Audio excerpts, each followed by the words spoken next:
ओम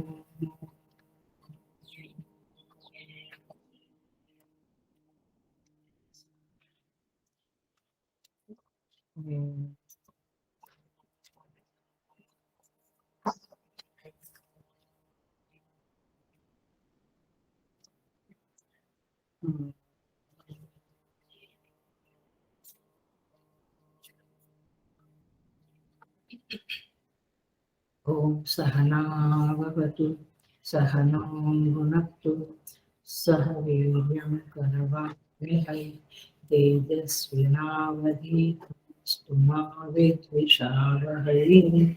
ओम शांति शांति शांति। समस्त जन कल्याणी निरतं करुणामय नमामि चिन्मयं देवं सद्गुरुं धम्मविद्वान्। I welcome you all with great love and great respect in this Bhagavad Gita discourses. We are doing 44th chapter of Bhagavad Gita. We will start with sloka number 7. Chapter 4, shloka number 7 से chanting शुरू करते हैं हम। यदा यदा हि धर्मस्य ग्लानिर्भवति भारत अभ्युत्थानमधर्मस्य तदात्मानं सृजाम्यहम् परित्राणाय साधूनां विनाशाय च दुष्कृतां धर्म संस्थापनार्थाय संभवामि युगे युगे जन्म कर्म च मे दिव्यम् एवं यो वेत्ति तत्त्वतः त्यक्त्वा देहं पुनर्जन्म नैति मामेति सोऽर्जुन। वीतरागभयक्रोधाः मन्मया मामुपाश्रिताः बहवो ज्ञानतपसा भूता मद्भावमागताः। आज का श्लोक। ये यथा मां प्रपद्यन्ते तांस्तथैव भजाम्यहम् मम वर्त्मानुवर्तन्ते मनुष्याः पार्थ सर्वशः काङ्क्षन्तः कर्मणां सिद्धिं यजन्तः इह देवताः क्षिप्रं हि मानुषे लोके सिद्धिर्भवति कर्मजा।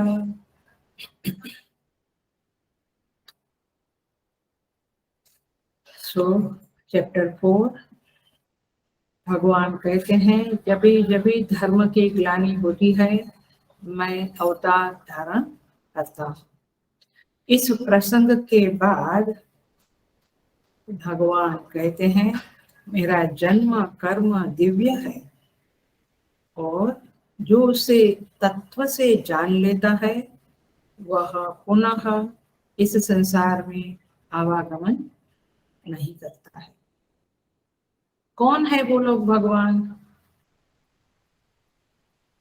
जो लोग आपको पाते हैं पुनरागमन को नहीं आते हैं। कौन है? भगवान कहते हैं वीत राग भय क्रोधाः। लास्ट क्लास में किया था। जो लोगों के राग द्वेष क्रोध सब खत्म हो चुके हैं अथवा कहो न्यून हो चुके हैं, न्यून मान कम, और जो मंदमया है, जो मनमया है, मां उपाश्रिताः, जो मेरे प्रति उपाश्रित है। उपाश्रित माने मुझे जिसने आश्रय माना, मैं जिनका आश्रय हूँ, अर्थात जो मुझ पे भरोसा रखते हैं, मेरी शरण में आते हैं। आश्रय माने क्या? बहव ज्ञान तपसा, वे लोग ज्ञान रूपी तपस करके पूताः पवित्र हो गए हैं। वे मद्भावम आगताः, वे मेरे भाव को प्राप्त होते हैं। वे मेरे भाव को प्राप्त होते हैं अर्थात मेरे पास आ जाते हैं और चंडागमन को नहीं प्राप्त होते।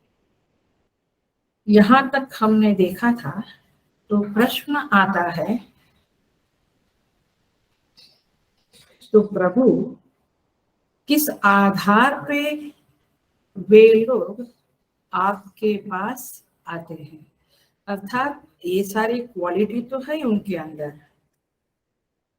ये सारी क्वालिटी तो है, लेकिन आपकी तरफ से क्या शर्तें हैं, किस तरह का आपका व्यवहार है कि आप उन्हें अपनी तरफ खींच लेते हैं और पुनरागमन नहीं देते हैं। तो what is your role in to that, आपका क्या स्वभाव है जिसके कारण आप उन्हें अपने पास ले लेते हैं।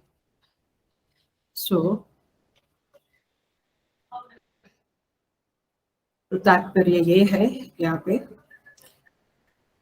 भगवान का स्वभाव का निरूपण है, किस आधार पे हमारे पास सारी क्वालिटी है, वीत राग भय क्रोध इत्यादि, लेकिन किस आधार पे भगवान हमें अपने पास खींच लेते हैं। तो आइए 11वां श्लोक है जिसमें ये बात कही गई है। ये यथा मां प्रपद्यन्ते तान् तथा एव भजामि अहम। मैं संधि अलग कर रही हूँ 11वें नंबर के श्लोक की। ये यथा मां प्रपद्यन्ते, जो मुझे जिस तरह से भजता है, शरण में आता है, तान तथा एव भजामि अहम, उसे मैं उसी प्रकार से रिस्पॉन्स करता हूँ। भजामि का अर्थ होता है भजते हैं भगवान, जो भगवान की शरण में आता है भगवान उनको उसी तरह से भजते हैं का अर्थ है रिस्पॉन्स करते हैं, प्रतिक्रिया करते हैं।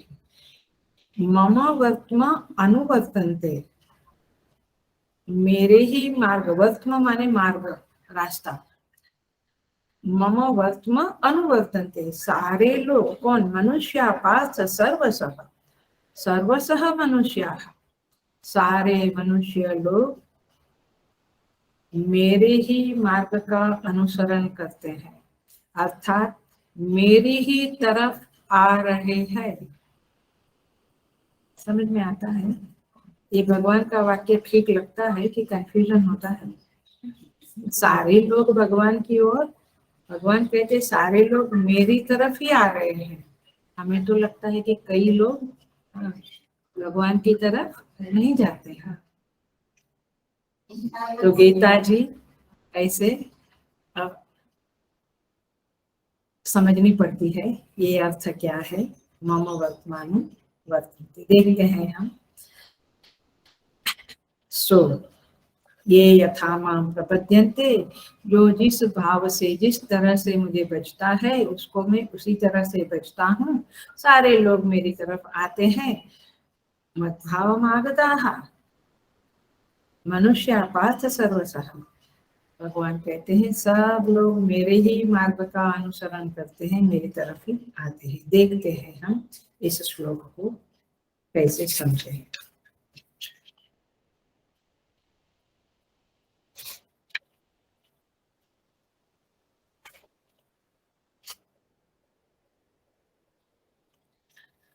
देखिए, जो भी लोग हैं, सारे के सारे लोग के प्रति प्रभु का एक जैसा व्यवहार है। भगवान में समता है, अलग अलग व्यवहार नहीं करते हैं, लेकिन फिर भी देखो, तो भगवान के प्रति आने के लिए सारे लोग नहीं आ सकते हैं, सारे लोगों का पुनरागमन मिटता नहीं है। तो क्या क्या क्या रहस्य है, क्या उसमें सीक्रेट है कि सारे लोग नहीं आ सकते हैं और वीतराग वाले भी सारे लोग नहीं आ सकते हैं? कुछ तो है रहस्य। तो भगवान कहते हैं, देखिए कैसे भगवान कहते हैं, इसको आपको समझना पड़ेगा, खाली शब्द सुनकर नहीं बैठना, आप लोग उसके ऊपर विचार करना। बड़ा ही हमारे जीवन में उपयोगी श्लोक है, इसलिए मैं काफी समय तक इसी के ऊपर बोलने वाली हूँ। बहुत उपयोगी है क्योंकि हम सब भगवान की शरण में जाते हैं, ऐसा बोलते हैं ना, हम भगवान की शरण में जाते हैं, फिर भगवान का भजन करते हैं, भगवान से प्यार है। जरा देखते हैं इस श्लोक के द्वारा कि क्या क्या होता है, हमारा ये बोलना है वो कितने परसेंटेज ठीक है। भगवान कहते हैं माम माने मुझे, ये यथा माम प्रपद्यन्ते, श्लोक देखिएगा, माम शब्द है, माम माने मुझे, जो मुझे शरण में आता है, मुझे बचता है। आया ख्याल में? माम माने क्या, और ये यथा माम प्रपद्यन्ते, ये माने क्या, ये माने जीव, और माम माने भगवान। इतना पक्का हो गया। और ये शब्द बहुवचन है और माम शब्द एक वचन है। एक वचन माने सिंगुलर, बहुवचन माने प्लूरल। तो आप देखिएगा कि किस तरह से ये श्लोक है। भगवान कहते हैं, माम शब्द का अर्थ आचार्य लोग ने किया है, भगवान शंकराचार्य जी ने भी किया है। माम शब्द का अर्थ, माम माने अंतर्यामी, माम माने अंतर्यामी। देखना, मैं दोनों तरफ से चलती रहूंगी, दो लाइन में साथ साथ चलूंगी, आप बिल्कुल फोकस से सुनना। माम माने अंतर्यामी, माम माने सर्वात्मा, सर्वात्मा माने सबकी आत्मा। मेरा जो अंतर्यामी है वही सबकी आत्मा है। तो सर्वात्मा अंतर्यामी और परमात्मा, सर्वात्मा ही परमात्मा है। तो आपकी दृष्टि में जो बाहर परमात्मा है उसको भी आप ले लो, अंतर्यामी को भी लो और सर्वात्मा को भी लो। आया? भगवान जब शब्द बोलते हैं तो सबके हृदय में बैठा हुआ है ऐसा हमारे चित्त में आता है नहीं। इसलिए समझना है, ये श्लोक बहुत ही अच्छा श्लोक है, बहुत ही प्यारा श्लोक है, बहुत ही साधना में उपयोगी श्लोक है। यहाँ पे यह जो अंतर्यामी है माने अंतःकरण का यमन करने वाला जो अंतर्यामी है, उसके प्रति जब ये माने जीव, जीव माने अंतःकरण का अभिमानी। हेलो, फोकस वालों ने पकड़ लिया होगा। एक शब्द है अंतःकरण का यमन करने वाला, यमन माने कंट्रोल करने वाला, शासक, शास्त्र। और दूसरा शब्द क्या बोला,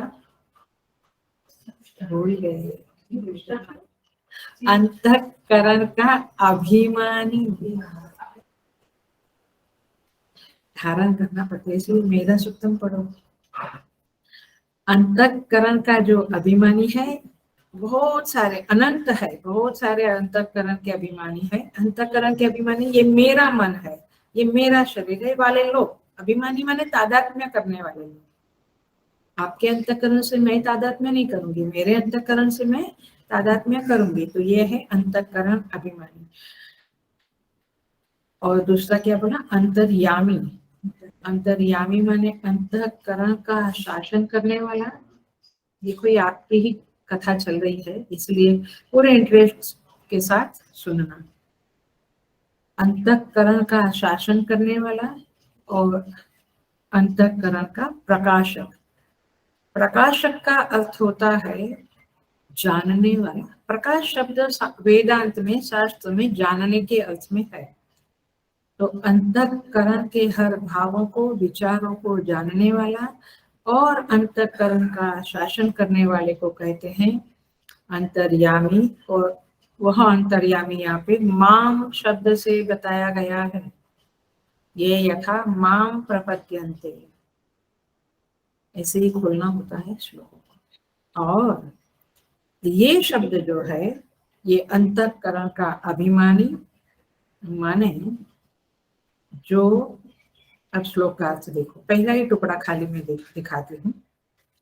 ये यथा माम प्रपद्यन्ते, जो जीव, जो अंतःकरण अभिमानी जीवात्मा है, वह जीव जब अंतर्यामी की शरण में जाता है, वेरी ब्यूटीफुल है, अंतर्यामी की शरण में जाता है, अथवा आपको पचता नहीं है या ग्रास्प नहीं होता है, तो आप ऐसा भी समझ सकते हैं कि जो जीव भगवान की शरण में जाता है, बहिर्यामी माने परमात्मा की शरण में जाता है। अंतर्यामी माने भी परमात्मा ही, बट अंतःकरण के संदर्भ में जब उस परमात्मा को याद किया जाता है तो वह अंतर्यामी के रूप में याद किया जाता है।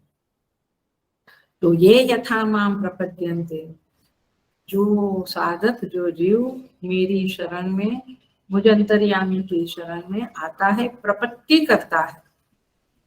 आप समझ रहे हैं इस बात को? मैं हल्का सा साइन देती हूँ, आगे जैसे समय मिलेगा। अर्थात अंतर्यामी की, हेलो बिल्कुल पकड़ लेना, अर्थात अंतर्यामी की आवाज को सुनता है और उसे उनकी आज्ञा का पालन करता है।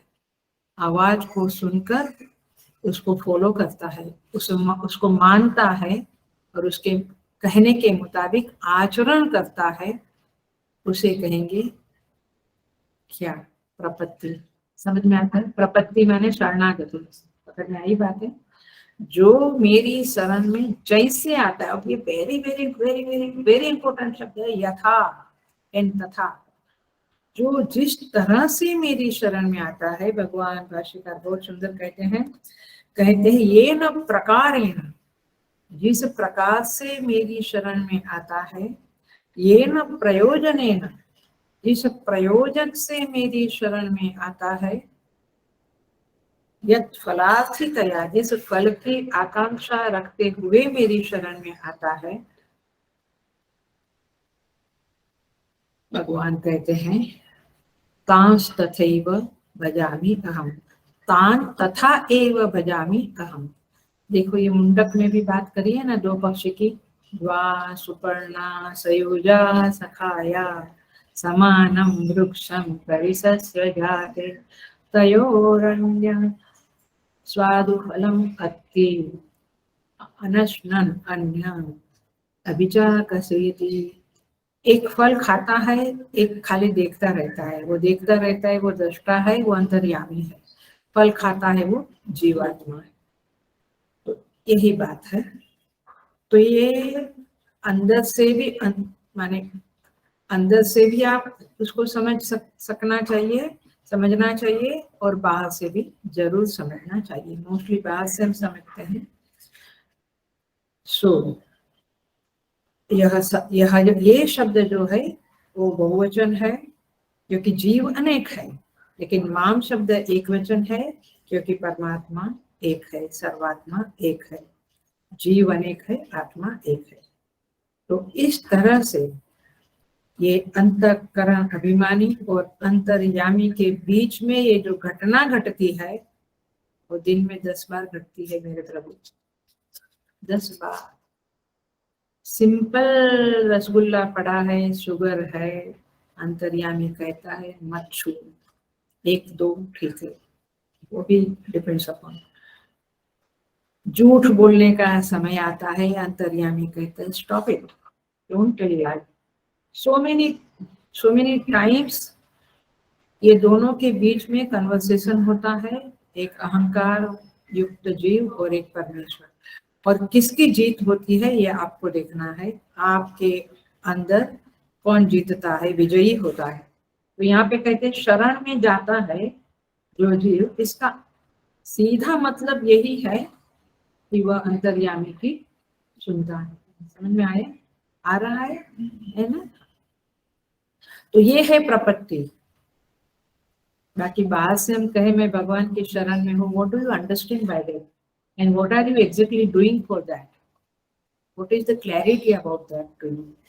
सो ये समझना है। तान तथा एव भजामि अहम। तो अंतःकरण का अभिमानी जब अंतर्यामी के प्रति प्रपत्ति करता है, प्रपत्ति माने शरणागति, प्रपत्ति माने शरणागति। ये शब्द का अर्थ ध्यान रखना है, श्लोक के साथ साथ में दे रहे हैं। यथा प्रपद्यन्ते, प्रपद्यन्ते माने शरण भी जाता है। जिस भाव से प्रपन्न होता है, आप देखना, जिस भाव से प्रपन्न होता है अंतरात्मा, उसी भाव की पुष्टि परमेश्वर कर लेते हैं। कोई यदि, अब देखना बाहर वाला एग्जाम्पल देकर आपको अंदर की तरफ मैं सूचित करती हूँ, लक्षित करती हूँ, आपका अटेंशन अंदर ले जाना चाहती हूँ, क्योंकि दिन में कितनी बार हम उनकी शरण मानते हैं और कितनी बार हम उनकी शरण में न जाकर अहंकार की शरण में जाते हैं। अहंकार माने आपका जीव भाव, आपका अहम। देखो, बाहर से तो भगवान कहते हैं तान तथा एव भजामि अहम। भजामि शब्द का अर्थ है अनुगृहणामि। भगवान भाष्यकार लिखते हैं अनुगृहणामि।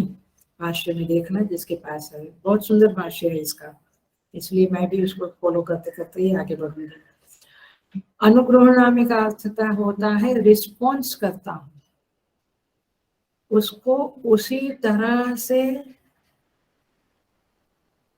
भजता हूँ, माने जवाब देता हूँ, प्रतिक्रिया करता हूँ। आ रहा है ख्याल में?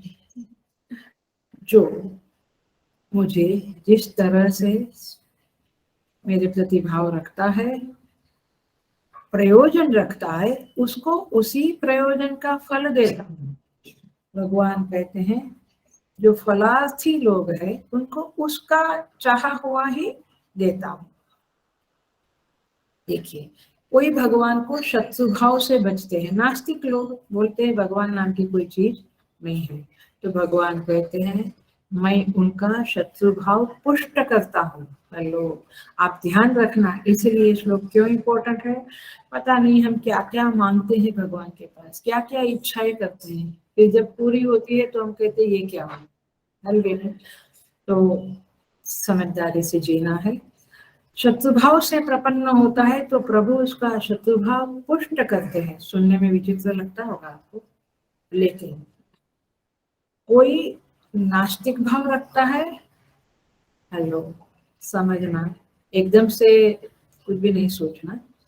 कोई नास्तिक भाव रखता है तो प्रभु उनका नास्तिक भाव को भी संभाल लेता है, उसको उसी भाव की पुष्टि के लिए प्रभु रिस्पॉन्स करता है।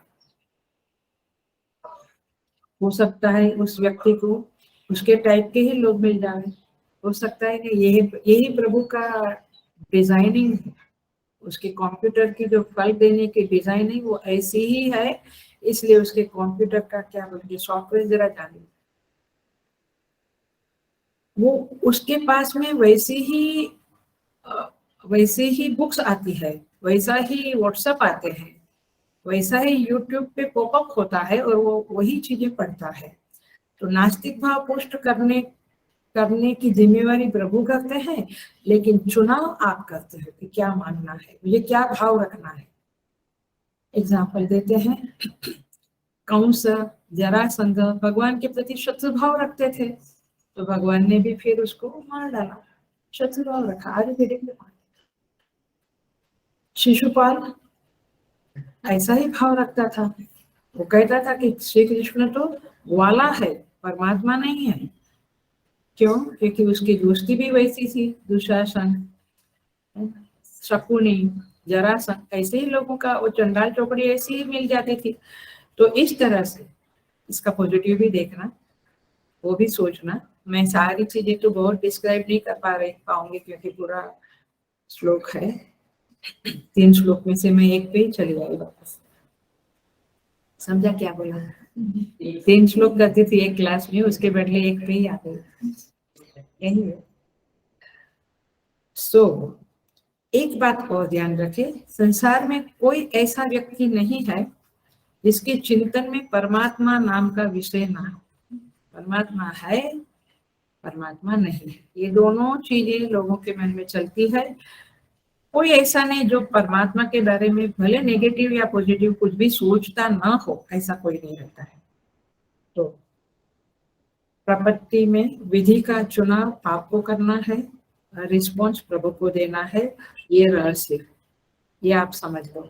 आप मांगे कुछ और कुछ होता है, ऐसा नहीं होता है।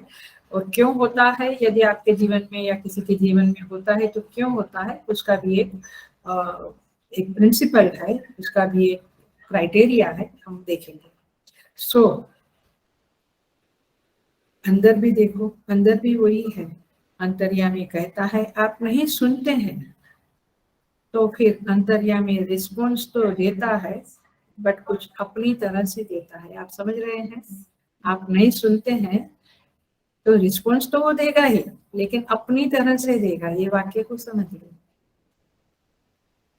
तो व्यक्ति विमुख हो, व्यक्ति सम्मुख हो, पुष्टि तो होगी ही उसकी, ये सिद्धांत है। तो शिशुपाल शत्रु भाव रखता था, अर्जुन मित्र भाव रखता था। तो देखो प्रभु ने मित्र का फर्ज निभाया, निभाया ना। देवकी यशोदा पुत्र भाव रखते थे, तो वो भाव निभाया भगवान ने। इसलिए इसलिए गीता में 7 चैप्टर में आएगा, आप तो जिज्ञासुरथा थी ज्ञानी च भरतस्य भव। भगवान कहते हैं ये चारों चतुर्विधा भजन्ते माम जना सुकृतिनोर्जुन, जना सुकृतिनोर्जुन। जो सुकृति लोग है वे भगवान का भजन करते हैं और उन्हीं शरण में जाते हैं। कौन है वो? आर्तः, जिज्ञासु, अर्थार्थी और ज्ञानी। ध्यान रखना है आपको।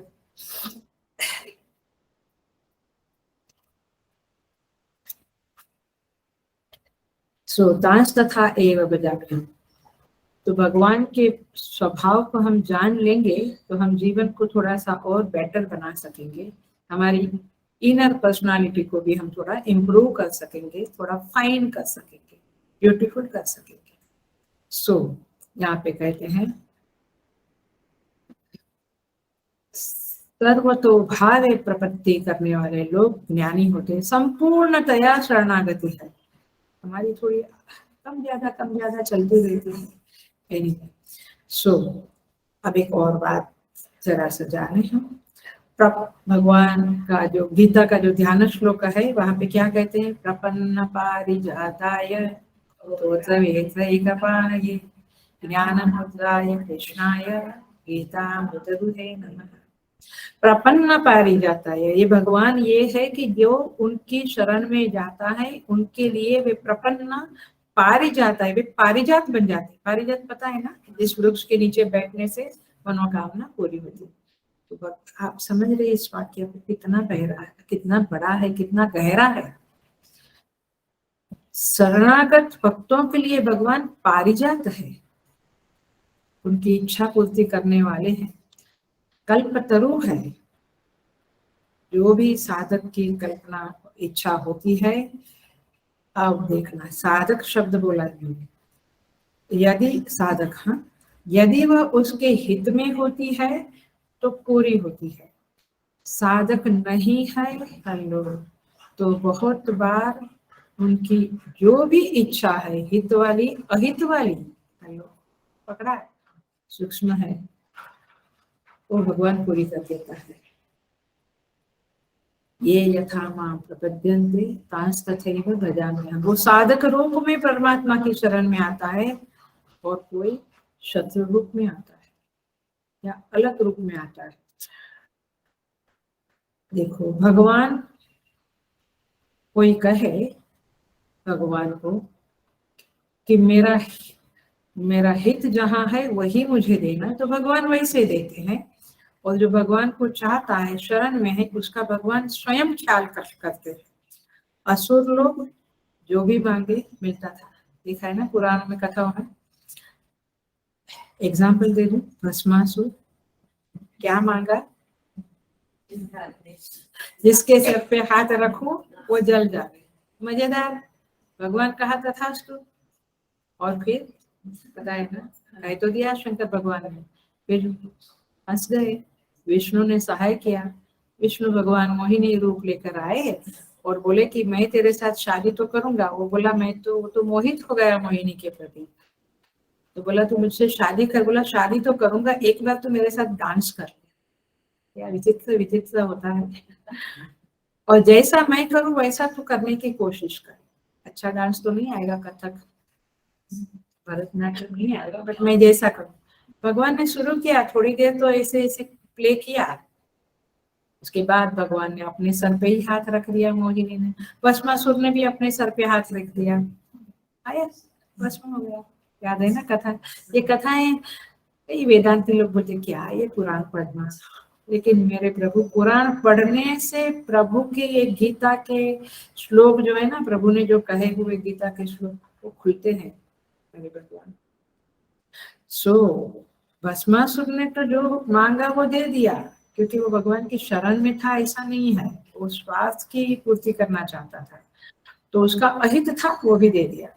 तांस तथैव भजामि, हम जो जैसा मांगेगा मैं वैसा देगा। लेकिन साधक के प्रति प्रभु थोड़े अलग प्रतिक्रिया दिखाते हैं।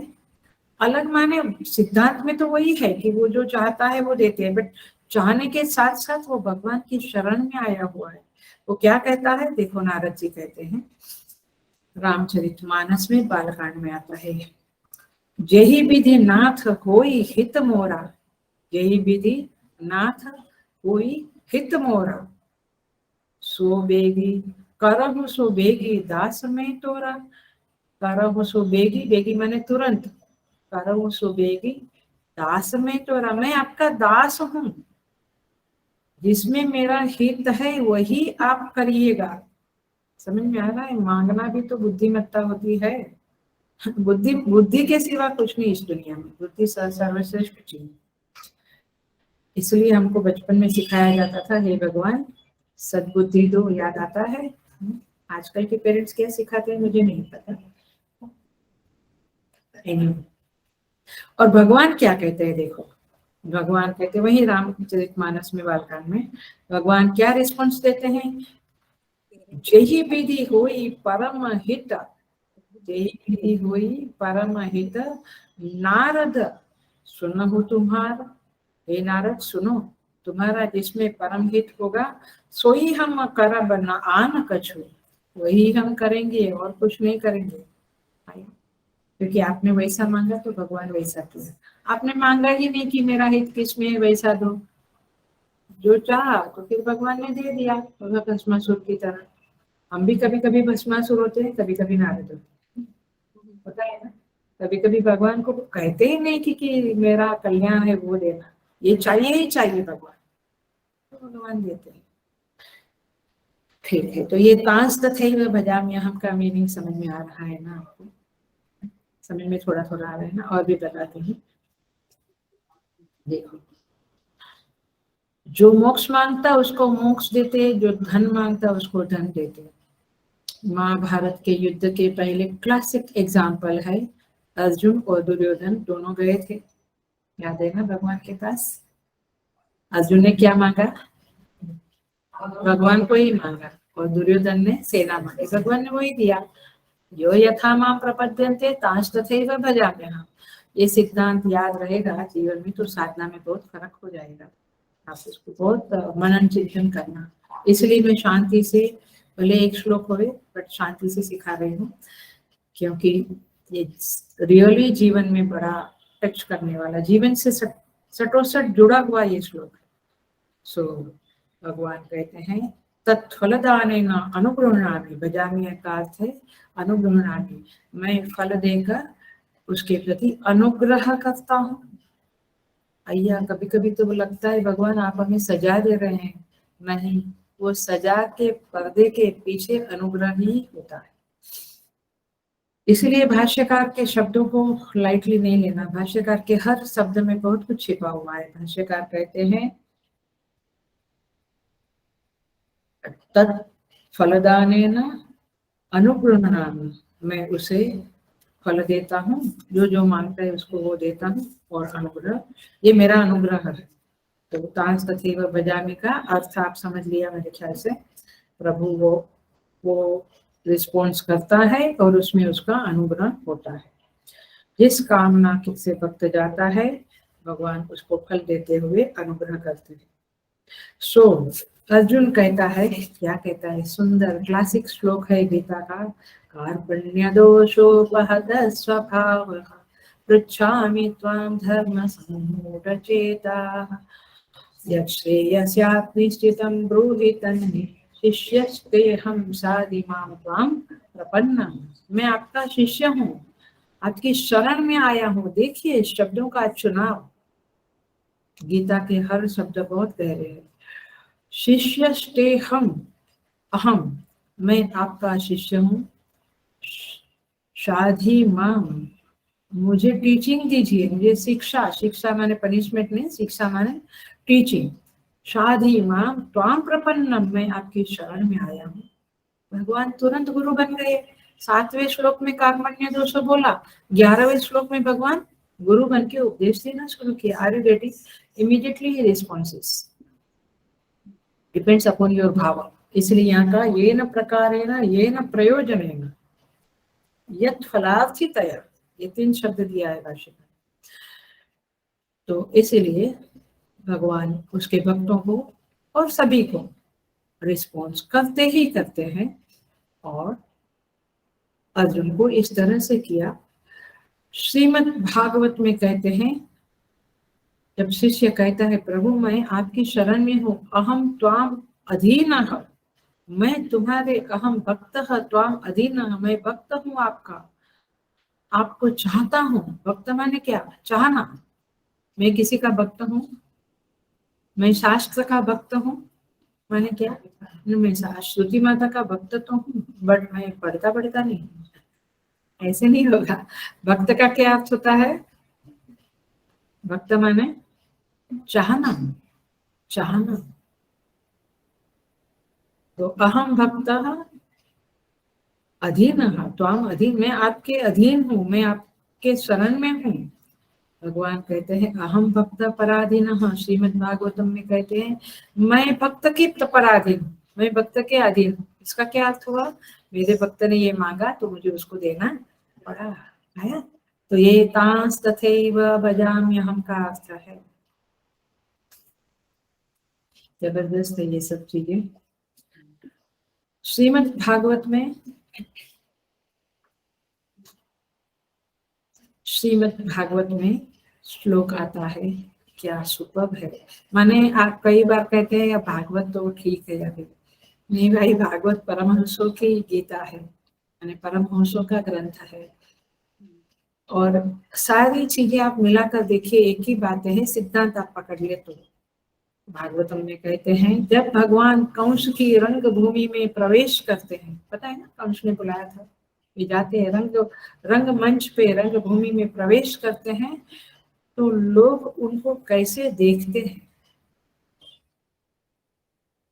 कैसे देखते हैं? जैसा उनका भगवान के प्रति भाव है। आया तांस तथैव भजाम्यहम्, भगवान उनको वैसे ही दिखते हैं। देखो मल्ल लोग जो है, जो युद्ध के लिए तैयार थे, मल्ला नाम अश्विनी, उनको वज्र के समान भगवान दिखने लगे। ऐसा नहीं कि रूप बदलते हैं, लेकिन जाकी रही भावना जैसे, ताकि मूर्त दिसे तैसी, यादृशी भावना यस्य, तादृशी, जैसी जिसकी भावना है ऐसे ही भगवान हमको दिखते हैं।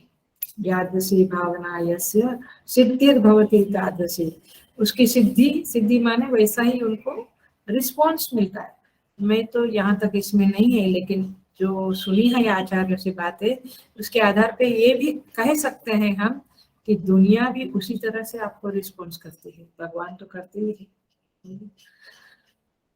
जगत के प्रति भी यही सत्य लागू पड़ता है, क्योंकि आखिर परमात्मा का ही रूप है सब कुछ। मल्ला नाम अश्विनी नृणाम नरवरः, राजाओं को वो, राजाओं में श्रेष्ठ ऐसा राजा दिखता है। स्त्री नाम स्मरम मूर्तिमान, स्त्रियों को वे कामदेव का रूप दिखते हैं। गोपा नाम स्वजनः, गोप लोगों को अपना स्वजन दिखते हैं। क्षितिभुजाम शास्ता, जो राजा लोग हैं उनको लगता है ये तो हमारा शासन करते हैं, ऐसा ऐसे शासक है, उनको शासक के रूप में दिखते हैं। स्वपित्र शिशु, बच्चों को पिता के समान लगते हैं, अथवा पिता लोगों को श्री कृष्ण बच्चे के समान लगते हैं। मृत्यु हो भोजपते, कुछ कुछ राजाओं को मृत्यु के समान। विराट विदुषाम, विद्वान लोगों को विराट का रूप दिखता है। तत्वम परम योगिना, योगिना जो योगी लोग हैं उनको परम तत्व के रूप में दिखते हैं। तो तात्पर्य ये है वृष्णि नाम पर देवता, वृष्णि वंश के भगवान है तो उनको देवता के रूप में दिखते हैं। रंगम गतो सागर जगह, और बलराम जी को वे रंगभूमि में प्रवेश करते हुए भाई के समान देखते हैं। तात्पर्य यह है आप जैसा भावना रखोगे, इसीलिए ये आपका जो व्हाट्सएप आता है ना, नेगेटिविटी नहीं होना, पॉजिटिविटी होना, यही बातें हैं मूलतः, बट थोड़ा सा परमात्मा के संदर्भ में समझना है। तो यहाँ पे कहते हैं इस तरह से जो कामना जीव करता है वह 4 प्रकार के कैटेगरी में आते हैं। सारे जगत में जितनी भी इच्छाएं लोग करते हैं उसको आचार्यों ने 4 कैटेगरी में रखा है। देखिए कौन सी कैटेगरी है। यहाँ पे कहते हैं ये फलार्थिनः तान फल प्रदान, जो कुछ वस्तु की इच्छा करते हैं, धन की, पदार्थों की इच्छा करते हैं, उनको वो पदार्थ देकर, धन देकर भगवान उसे पुष्ट करते हैं। ये यथोक्त कारिणः मुमुक्षवः तान ज्ञान प्रदानेन, भाष्यकार कहते हैं जो मुमुक्षु है, जिनको फल मिल गया, सब कुछ जो चाहे वो मिल गया, वे सोचते हैं कि कौन है जिसके कारण मुझे ये सब मिल रहा है, वो परमात्मा कौन है जो देता है, मुझे जो चाहिए वो दे रहा है, कौन है। तो वो जिज्ञासु बनता है, वो मुमुक्षु बनता है, तो भगवान उनको ज्ञान देते हैं, उनके आसपास साधु संत मिलते हैं और फिर वो ज्ञान प्राप्त करता है।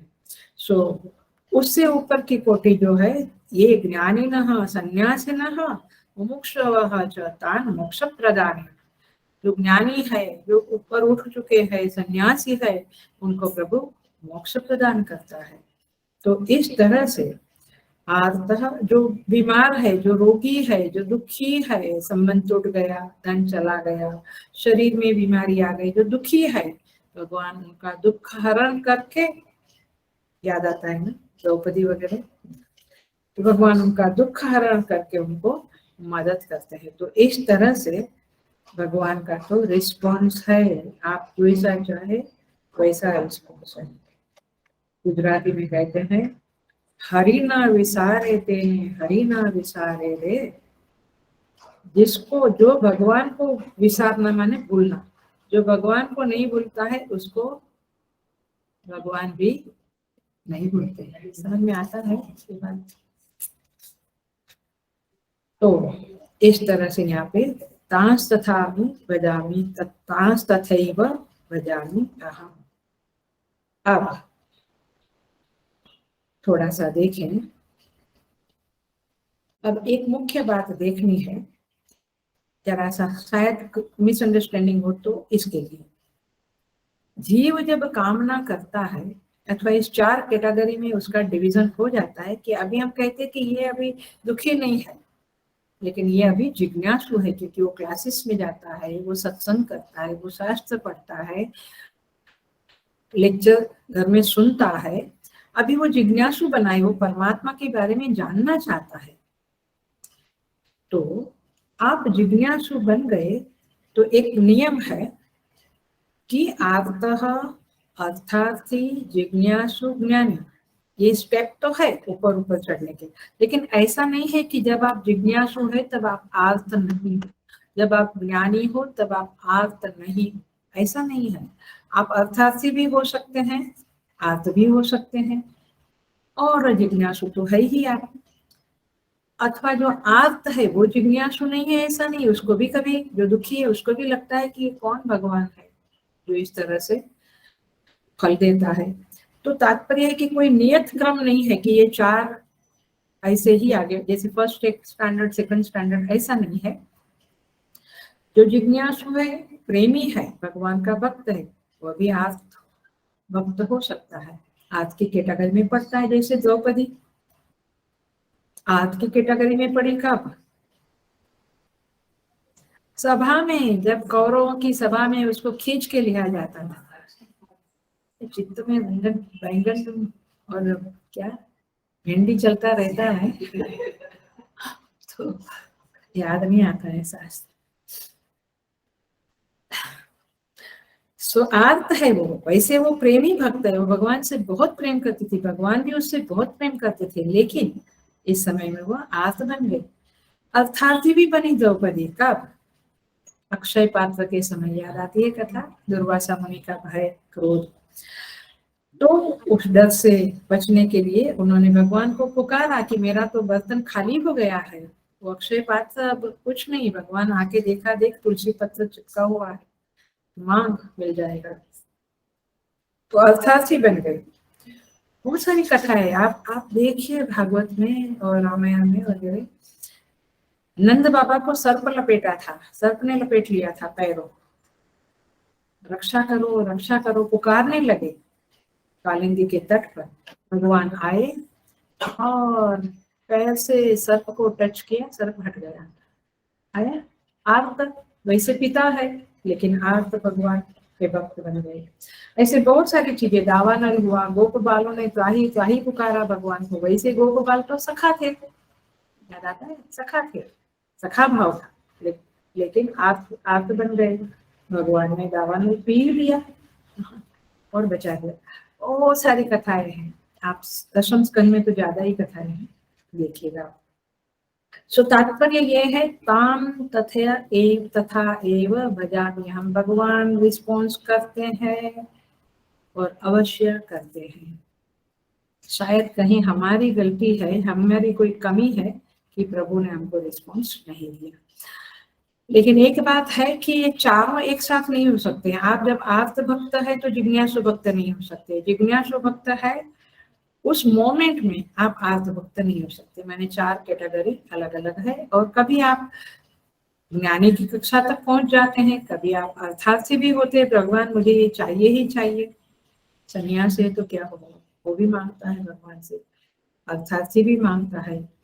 सो भगवान कहते हैं इस तरह से मैं उनके प्रति रिस्पॉन्स करता हूँ और वैसा ही करता हूँ जैसा वे चाहते हैं। यदि वे चाहते हैं कि प्रभु मैंने ये मांगा बट मेरा कल्याण नहीं तो मत देना, तो मैं वैसा ही करता हूँ। और ये कहता नहीं है तो फिर वो जो मांगता है वो मैं दे देता हूँ। तो इट्स योर प्रॉब्लम। इसीलिए देखिए कैसे होता है ये, किस तरह से प्रभु तान तथैव भजामि अहम करते हैं।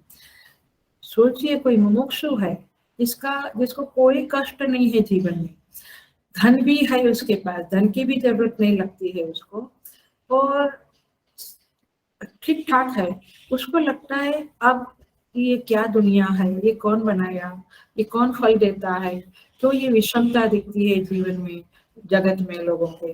तो मुमुक्षु भाव आता है, फिर वो भगवान की शरण में जाकर कहता है हे प्रभु आप कौन हो मुझे बताओ, मुझे आपका दर्शन करना है, होता है I want to know about you, I want to see you, ऐसी उसकी भावना होती है। तो उसकी भावना को फलवती बनाने के लिए प्रभु सारे संयोग अरेंज कर देते हैं। ये एक कोऑर्डिनेशन कौन करता है, प्रभु ही तो करते हैं। उसको कोई संत मिल जाता है किसी के द्वारा और फिर उसके चित्त में जिज्ञासा बढ़ती है उनके उपदेश से, और फिर कुछ कृपा होती है, बोध होता है, धारणा होती है। तो इस तरह से जब होने लगता है, हेलो, बिल्कुल समझ लेना, कई लोगों के जीवन में हुआ भी होगा, मेरे जीवन में तो हुआ है। तब लगता है कि यार मैं तो कुछ करता नहीं हूँ, ये क्या हो रहा है, ये कोई तो है जो इस तरह से संयोग बना रहा है। ये वाक्य समझ में आया, संयोग बना रहा है, ये ऐसे संयोग बन जाते हैं, उल्टे भी संयोग बनते हैं। आश्रम से फिर दूर चले जाते हैं कई बार लोग, और कई बार संयोग बनता है कि उस सोसाइटी में आते हैं, जैसे हमारे ऋतु में, कि जहाँ पे आश्रम का रोज का स्वाध्याय का संयोग बन जाता है, कोई साधु संत मिलता है। तो ये कौन करता है, ये प्रभु करते हैं। और लगता है साधक को कि मेरी कोई खास भूमिका नहीं है। हमें भी नहीं पता था कि घर छोड़ना माने क्या होता है, आश्रम की शरण में जाना माने क्या होता है, गुरु सेवा माने क्या होता है। बस कोई तो है जो गाइड करता है, कोई तो है जो संयोग बना लेता है, संयोग अरेंज करके देता है, और फिर हम उस परिस्थिति में घुस जाते हैं, अथवा परिस्थिति हमें एनवलप कर देती है और फिर ये हमारी यात्रा शुरू होती है। तात्पर्य ये है कि इसी को कहेंगे तास कथैव भजाम्यहम्, ये प्रभु करते हैं। और साधक धीरे धीरे हम्बल बनते जाता है, ईगो उसका कम होता है, वो समझता है कि ये मेरे प्रयास से तो होने वाली चीज नहीं है, ये तो उनकी कृपा है, उन्होंने ये संयोग बनाए हैं। और इसीलिए अब साधक का अहम धीरे धीरे गलता जाता है, वो ऊंचा और ऊंचा साधक बनता जाता है, और अपने प्रयास को श्रेय देने की आदत उसकी छूट जाती है। ये वाक्य समझ में आया? अपने प्रयास को श्रेय देने की उसकी जो आदत है ना, वो छूटती जाती है। समझ में आया? मतलब कि हर काम में सक्सेस मिलती है तो मैं किसको श्रेय देती, श्रेय माने क्रेडिट, किसको क्रेडिट देता हूँ? मैंने किया। अब क्या हो गया, उस साधक की ये आदत छूट गई। अब वो समझता है कि ये तो वो मेरे प्रभु है जो इस तरह के संयोग करते हैं, और उन्हीं की कृपा से, उन्हीं के रिस्पॉन्स से ये परिस्थितियां बनती है, ये लोग आजू बाजू आ जाते हैं और सहाय होते हैं। उत्तरकाशी का अभी का एग्जाम्पल ही काफी है, जिंदगी तो है ही, कैसे छिन्मय मिशन में आए हम, कैसे सब कुछ हुआ। इट्स वंडरफुल, माने it's a secret of the Lord. भगवान का रहस्य है कि कैसे भी करते हैं। हमें समझता है कि हमारा रोल बहुत कम है, बहुत कम है। इसलिए भगवान गीता में कहते हैं मत्त स्मृति ज्ञानम अपोहनम च वेदेषु सर्वैरहमेव वेद्य। मत्तः स्मृति ही ज्ञानम अपोहनम च। 15वें अध्याय में भगवान कहते हैं कि मेरे कारण ही तुम्हें ज्ञान होता है, स्मृति होती है, और भूल भी जाते हो मेरे कारण। मैंने मुझे श्लोक याद नहीं रहा अभी, गीता चैंटिंग कॉम्पिटिशन में तो भगवान ने बुलवा दिया तो भूल गया, ऐसी ये बातें नहीं है।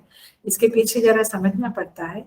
स्मृति का अर्थ होता है कभी कभी हम भूल जाते हैं तो एकदम से भगवान याद करा देते हैं, अरे ये करना है। छोटे छोटे काम भी और शास्त्र के अर्थ भी आप देखो तो समझ में आते। कभी कभी श्लोक हमको भी समझ में नहीं आता है तो प्रभु से प्रार्थना करते हैं तो ज्ञान का प्रकाश या स्मृति आ जाती है कि स्वामी जी ने इसे कहा था, तो स्मृति प्रभु देते हैं, अथवा भगवान की स्मृति भी प्रभु ही स्वयं देते हैं, ज्ञान देते हैं, बुद्धि को सूक्ष्म बनाते हैं। ज्ञान देते हैं माने बुद्धि को सूक्ष्म बनाते हैं, और अपोहनम, कुछ दुख है, कुछ गलतियां है, कुछ प्रायश्चित होता है, धीरे धीरे भगवान उसको भुला देते हैं और स्वस्थ बना देते हैं। तो भगवान की ही सब लीला है, माया है। इसलिए इसलिए इसलिए इसलिए विष्णु सहस्त्र नाम का पहला श्लोक है, विच इज माय फेवरेट श्लोक। वहां पे कहते हैं यस्य स्मरण मात्रेण जन्म संसार बंधनात् विमुच्यते नमस्तस्मै विष्णवे प्रभ विष्णवे।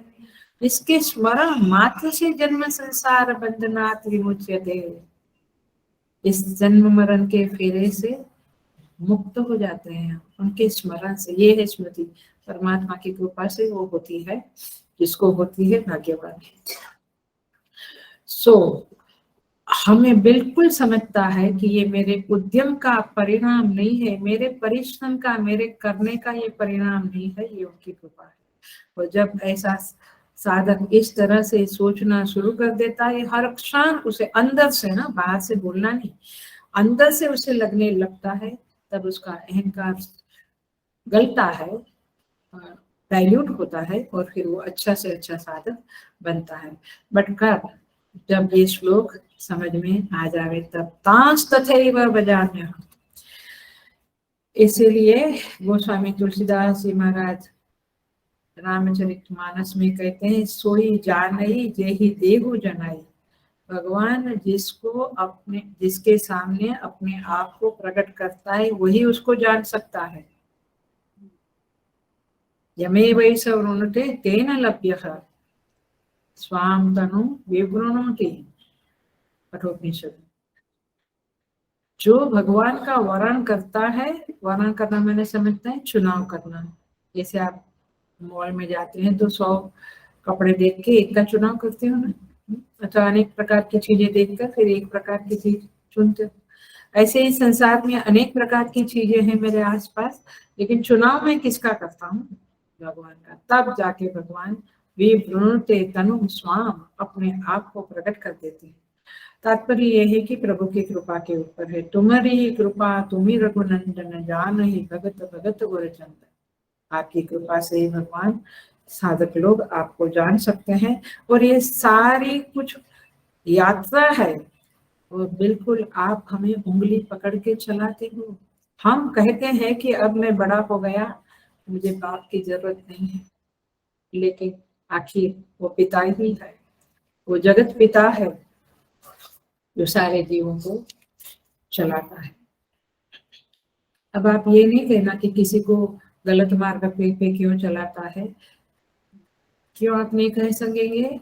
क्योंकि ये यथा माम प्रपद्यन्ते, उसको वहीं पे चलना है।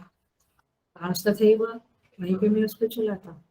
फिर उसकी दुष्ट टेंडेंसी को किल करने के लिए संयोग रचता हूँ, और उसकी दुष्टता जब मार खा खा के जगत का और परिस्थिति का कम हो जाती है, फिर उसको ज्ञान देता हूँ। Are you getting? ये बड़ी रहस्यमय चीजें हैं परमेश्वर की।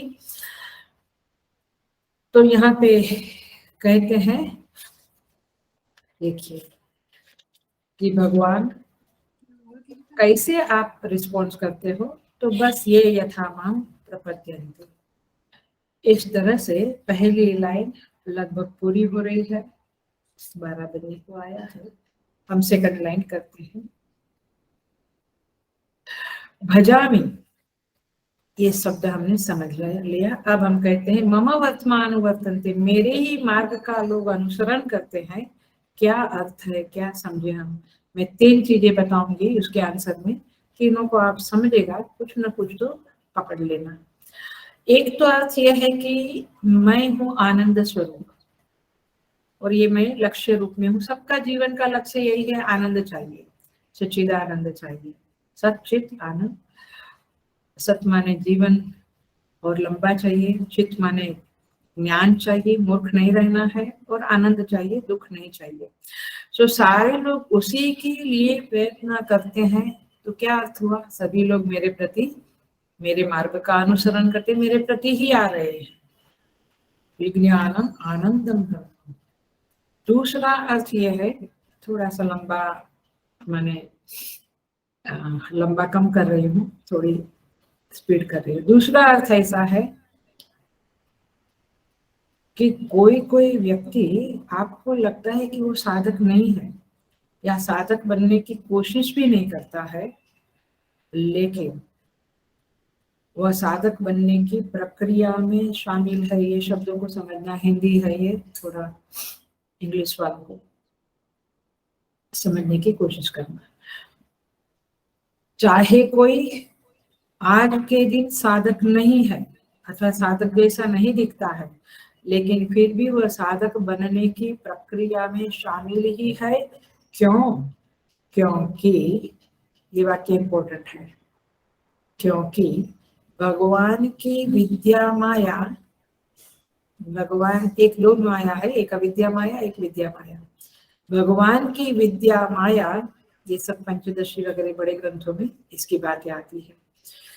भगवान की विद्या माया परिस्थिति के रूप में शिक्षिका बनकर उस जीव को सिखा गई है कुछ न कुछ। आया? फिर से बोलूं,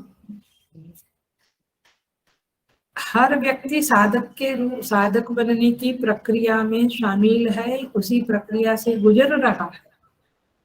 हमें हमारी दृष्टि में कुछ अलग है, बट ये तो भगवान आचार्य जनों की खोज है, उनके उनके कंक्लूजन्स है। वे कहते हैं हर व्यक्ति साधक बनने की प्रक्रिया में शामिल है, क्योंकि उसको भगवान की विद्या माया जो है वो परिस्थिति के रूप में टीचर बनकर, शिक्षिका बनकर कुछ न कुछ सिखा रही है। आदमी परिस्थितियों से सीखता है ना, मूर्ख है तो नहीं सीखेगा, आलसी है तो नहीं सीखेगा, थोड़ा दिमाग लगाएगा तो सीखेगा कि ये सिचुएशन ने मुझे ये सिखाया, ये व्यक्ति ने मुझे ये सिखाया। तो आज नहीं तो कल, इस जन्म में नहीं तो अगले जन्म में वो अवश्य साधक बनेगा ही बनेगा। इसलिए आप बहुत चिंता ना करें कि मेरा बेटा कुछ करता नहीं, करेगा। उसको वो तुम्हारे कहने से नहीं करेगा सीधी तरह से, तो परिस्थिति उसको मार देगी या टीचिंग देगी, कुछ ना कुछ तरह से टीचिंग देगी और फिर वो बनेगा। इस तरह से ये सारी बातें हैं। दूसरा माने पहला हुआ सच्चिदानंद सब चाहते हैं, दूसरा परिस्थिति सिखाएगी आदमी को, साधक बनाएगी। और इसलिए भगवान का ये वचन मम वर्तमान वर्तन्ते मनुष्य पार्थ सर्वसः सही पड़ता है और जस्टिफाई होता है। और एक तीसरी बात देख ले, जबरदस्त है ये बात, इसको समझना।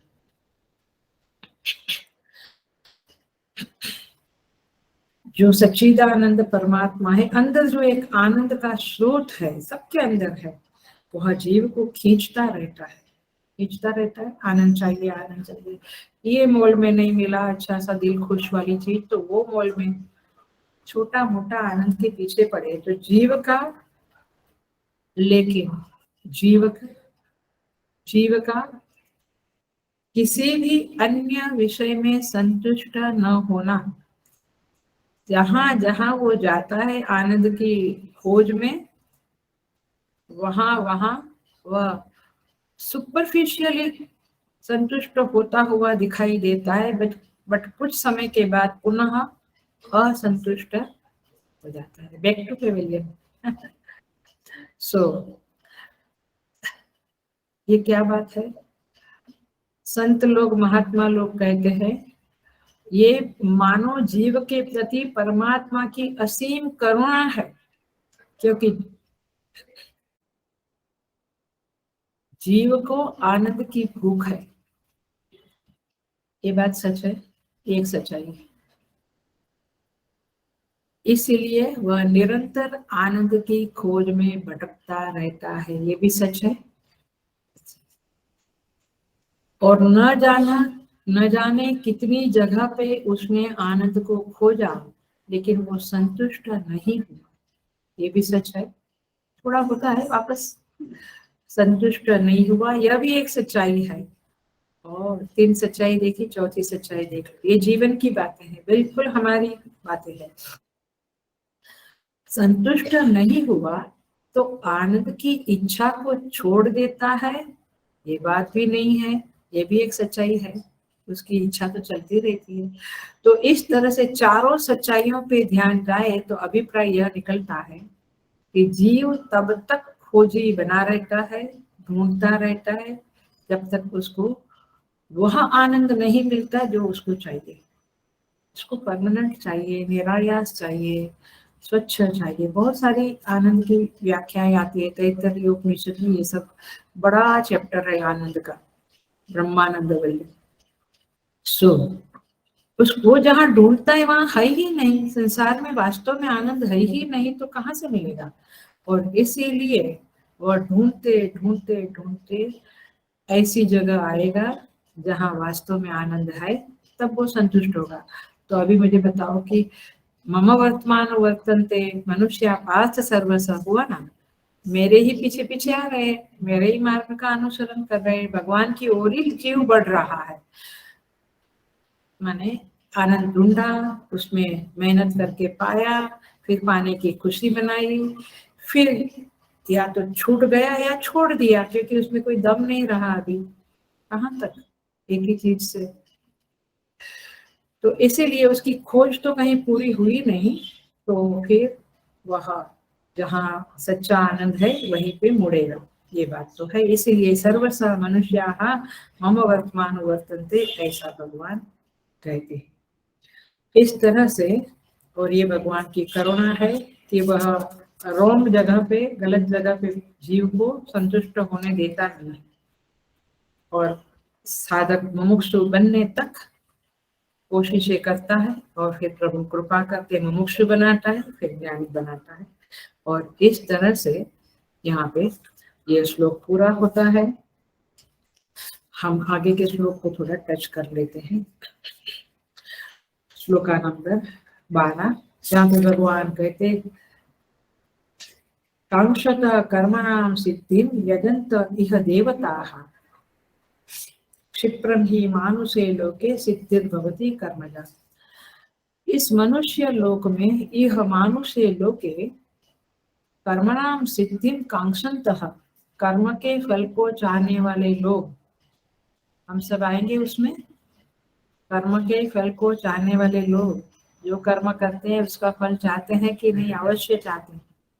कर्म के फल को चाहने वाले लोग यजन्ते इह देवताः, देवताओं का पूजन करते रहते हैं, क्योंकि क्षिप्रम ही मानुषे लोके सिद्धिर्भवति कर्मजा, क्योंकि कर्मों से उत्पन्न होने वाली सिद्धि, सिद्धि माने फल, शीघ्र मिल जाता है। इन शॉर्ट आप ये समझो कि जिनको जिनको कुछ कुछ फल की आशा है वे लोग कुछ कुछ कर्म करते रहते हैं। उस कर्म में कर्म भी है, उपासना भी है। हवन करते, पूजा करते, जप करते, है ना, सब उपासना करते, तो करते रहते हैं। तो भगवान कहते हैं कि क्षिप्रम ही मानुष्य लोक, ये मनुष्य लोक में कर्म का फल तुरंत मिलता है। कर्म का माने सत्कर्म का, उपासना का, इवन गलत कर्म का फल मिलता रहता है। ये भगवान क्यों कहते हैं? क्योंकि भगवान ये कहना चाहते हैं कि जो भी जीव करता है, कर्म करता है, उसका फल उसको मेरी तरफ से मिलता है। चाहे वो देवताओं का पूजन क्यों ना करे, जो भी करे, मेरी तरफ से फल उसको मिलता है। देखिए, कांक्षन्तः, जीव के चित्त में आकांक्षा, फल की इच्छा, कुछ चाहिए की इच्छा कंटिन्यूअस रहती है। छोटी छोटी चीजें भी फल के रूप में चाहिए उसको। कम से कम ये कि लोग मेरी तरफ देखें, लोग मुझे वाह करें, कोई मुझे क्रेडिट दे, छोटी छोटी इच्छाएं चलती, या फिर मेरा बच्चा आगे बढ़े, वॉट एवर, सो मेनी अनंत इच्छा चलती रहती है। अब कामना तो बनी रहती है, और उस कामना के मुताबिक, हेलो बिल्कुल ध्यान से सुनना, कामना के मुताबिक उसको सोल्यूशन, उस कामना की पूर्ति कैसे करना, उसका समाधान, उसका उपाय भी उसको दिखता रहता है। ये करो तो ये मिलेगा, ये करो तो मेरी इच्छा पूरी होगी, तो समाधान दिखता रहता है। और इसीलिए उस समाधान को, उस फल को नजर में रखते हुए वह कर्म को करता रहता है, और सिद्धि की चाहना भी करता रहता है। क्या करता है वो? खेती करता है, उद्योग करता है, टीचर बनता है, डॉक्टर, इंजीनियर, सब कुछ बनता है, और फल की चाहना करता रहता है। उपासना भी करता है, वैष्णो देवी जाता है, हरिद्वार जाता है, सिद्धिविनायक, सब जगह जाता रहता है। अथवा व्रत करता है, उपवास करता है, सोमवार करता है, 16 सोमवार, जप, यज्ञ, बहुत कुछ करता रहता है। लेकिन क्यों करता है? क्योंकि उसके चित्त में कामनाओं का भंडार भरा पड़ा है, और उन कामनाओं की पूर्ति के लिए वो करता रहता है। जीवन तात्कालिक लक्ष्य पूर्ति में के समाधान में जीवन निकल जाता है। देखा है आपने? आज ये चाहिए, ये पूरा हुआ तो कल वो चाहिए, तो परसों वो चाहिए, तो चलता रहता है। कम से कम शरीर ठीक रहे, उसके लिए मैं क्या करता, घर में योगा करता, जिम में जाता, वॉकिंग करता, डाइट करता, मेरे फर्स्ट फ्लोर पे नेचुरोपैथी वाला रहता है, उससे गाइडेंस लेता, कुछ ना कुछ तो करता रहता है कामनाओं की, माने तात्कालिक कामनाओं की पूर्ति के लिए, समाधान के लिए वो खोजता रहता है, फल मिलता है, खुश होता है, और ऐसे जीवन चला जाता है। भगवान भाष्यकार शंकराचार्य जी अपने वेद गोविंदम में कहते हैं, दिनयामिन्यौ सायं प्रातः शिशिर वसंतो पुनरायात, काल क्रीडति गच्छति आयु तदपि न मुंचति आशावायु, भज गोविंदम भज गोविंदम गोविंदम भज गौड़न। क्या बोलते हैं? दिन रात दिन आया, रात आई, शाम आई, सुबह आई, शिशिर आया, वसंत आया, सारी ऋतुएं आई गई। काल क्रीडति, ये काल का चक्र चलता रहता है। गच्छति आयु, हमारी आयु कम होती जाती है। तदपि न मुंचति आशा वायु, फिर भी आशाओं को छोड़ता नहीं है ये। और इसलिए भगवान कहते हैं यजन्ते इह देवता, देवता पूजन, कुछ हवन कराया, कुछ सत्यनारायण पूजा कराए, कुछ पड़वा चौथ, कुछ चलता रहता है, जिंदगी चली जाती है। ऐसा क्यों होता है? क्योंकि भगवान कहते हैं जो लोग है, अब सुनना, जो लोग है वो प्रत्येक समय तुरंत भरोसा करते हैं, कर्मों में भरोसा कर लेते हैं लोग, लेकिन और उपासना से देवता प्रसन्न होकर मुझे फल मिलेगा, ये कर्म की कैटेगरी में ही आई उपासना। तो वहां श्रद्धा रख लेता है, भरोसा कर लेता है, लेकिन ईश्वर के ऊपर भरोसा कम करता है। क्योंकि क्या होता है सुनिए, बहुत सुंदर कहा है भाष्यकार ने, यस्मात् मनुष्य लोके कर्म सिद्धि काम्य कर्म फलम पुत्र पश्वादिकम क्षिप्रम भवति न तो निष्काम कर्मजाम चित्त शुद्धि है। क्योंकि आप जब देवताओं का यजन करेंगे तो आपकी जो फल सिद्धि है, आपको जो फल चाहिए, आपकी जो कामना है, वो पूर्ति अवश्य हो जाएगी, बहुत बार होती हुई दिखती है, और इसलिए मनुष्य उसी के पीछे पड़ा रहता है। लेकिन ईश्वर को भजने का फल तो यही है, निष्काम कर्म। ईश्वर को भजना माने क्या? ईश्वर के लिए कर्म करना माने क्या? निष्काम कर्म। उसका फल है चित्त शुद्धि। वो लोग चाहते आए न तो निष्काम कर्म जा चित्त शुद्धि ही। इसलिए भगवान यहाँ पे कहते हैं, बात चल रही है मद्भावम आगता, फिर तांस तथैव भजाम्यहम्, आप कनेक्शन करते रहना, इतना समय नहीं है, लेकिन चिंतन करते रहना। तो इसी लिंक में भगवान कहते हैं कि लोगों को कहाँ मेरे पास आना है, वो तो अपने छोटे छोटे कर्मों को करते रहते हैं, कर्म का अनुष्ठान अथवा कर्म करते रहते हैं, और फिर छोटे छोटे फल को पाते रहते हैं। मेरे पास आने का उनको कहाँ टाइम है?